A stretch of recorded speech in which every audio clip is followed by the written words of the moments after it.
Hi, my name is Larry. I'm from San Diego, play trumpet.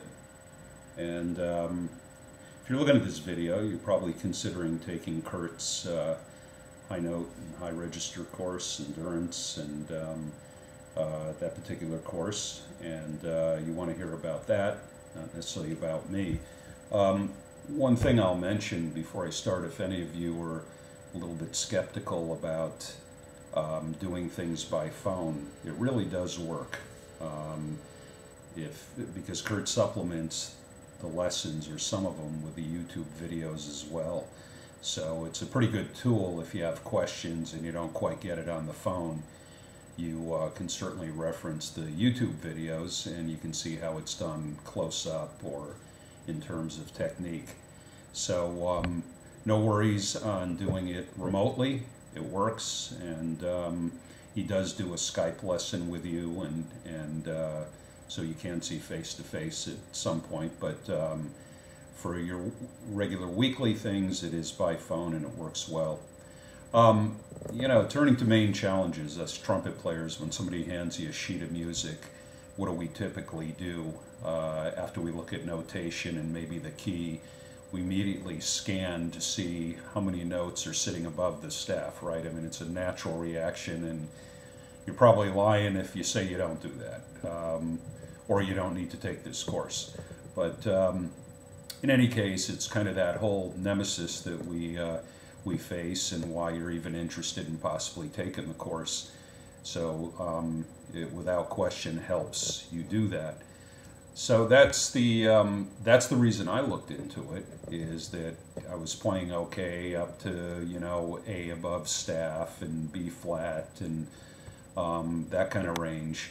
But this is not just about range; it's about endurance, and it's about feeling those little things that even occur with your embouchure as you're doing this, that you're not sure exactly what it is, but over time, it's getting stronger. You're feeling a little more confident, or maybe a lot more confident, about when you do get to that note you saw on paper that's above staff, that you can play it, even after a couple hours of playing. And it is, as Curtis said, and even another teacher I had told me, it's really about playing efficiently. You can play for a long time if you're efficient. You can play for 20 minutes if you're not efficient, or maybe not even that long.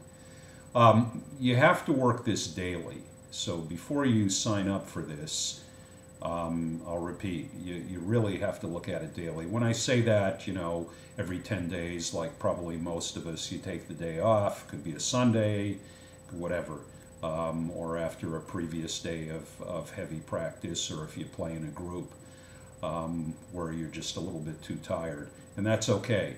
The other thing is you can vary your practice. One day you may practice 2 hours, the next day, if you have the time, maybe you practice 2.5 or 3. So you vary it. You kind of find your own bar as it relates to that. But you do have to work it daily, and there's some 64 techniques in the course, so by definition, after every week that you meet with Kurt, your practice time is going to increase. And I found that up front to be a bit of a challenge. You, especially like myself, that's in a group, and perhaps many of you that are in a group, you got to perhaps practice the music you play in a group. If you gig, you got to get ready for that, and then you got to do this. So it is a commitment in terms of time, without question, and you have to keep that in mind. I mentioned the techniques. I'm not going to go through any of them specifically, but the nice thing about the course is Kurt does borrow techniques from other people, masters in trumpet through times from years ago to current. But in most cases, even if he takes it, and not all of them come from other people, but if he takes it, he makes it his own. And what I mean by that is, he perhaps makes it more efficient, shorter, explains a little bit better, and allows it to be built into the course with a realistic goal. So in other words, he's going to tell you, do this because, not just do this, right? It's going to build your diaphragm. It's going to build your you know, perhaps your lip flexibility, your endurance, your breathing. So he does make it his own, and that's the cool part of it. And again, he put a lot of thought into making them efficient like that. Again, on techniques, like anything, you're going to love some of them, and you're going to really hate some of them. I won't give you any hints, but there's a few in there that, you know, I'm pretty sure you're going to hate. But like any of the cliches, get out of your comfort zone, you know, if you don't try to fail, you never will, and all that kind of thing. You got to think of it that way. Don't skip the things you hate. You may never be good at them, but it doesn't mean you shouldn't try them, because if you scale it down perhaps to what you can do, it's going to help. It's going to do nothing but help, assuming you're doing it correctly. So that's a few more words on techniques. One thing I found that was important for me is the order. Kurt doesn't necessarily give you an order to play him at, or play him in whatever sequence. So you kind of got to figure out that for yourself a little bit. For example, there's the Claude Gordon arpeggios. What I found is I couldn't really do those well on some days, but if I went and did a couple others, like one in particular, no air exercise, no air notes, that kind of planted my compression better and my embouchure better, and then I was able to return to the Claude Gordon arpeggios, and all of a sudden I'm playing them. The other thing I'll say personally, you still have to warm up.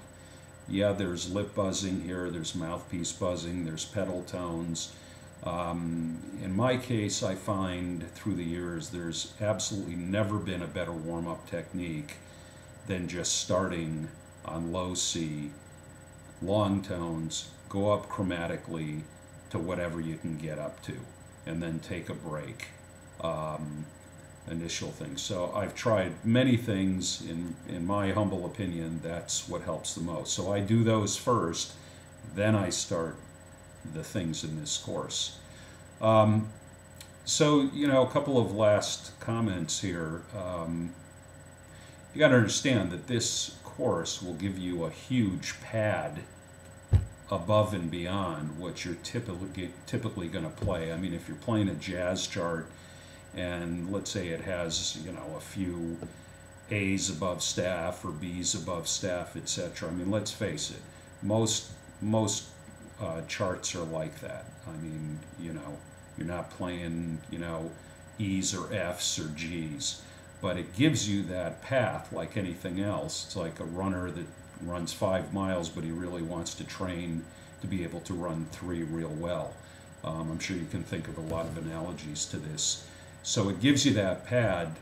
The real notes you play are really more of what I was talking about before, but you know, if you were kind of struggling on that A or B flat after playing a while, this helps build it. So you get my point. And then the last thing I'll mention is, you know, there's no overnight sensations here. It's daily practice. You're going to feel little things. You're going to perhaps even take a step backwards once in a while to go forwards. You're going to play real well one day. A couple days later, you go, why can't I even get to half of this exercise that I could a few days ago? That can happen. Not sure I have an explanation for it. It's kind of the mystery of trumpet playing, but in any case, work at it, and it will help. And at a minimum, it's going to teach you things about your embouchure, about your breathing, and as I said before, help build all the things that I mentioned up front. So good luck, and stay musical, and see you next time.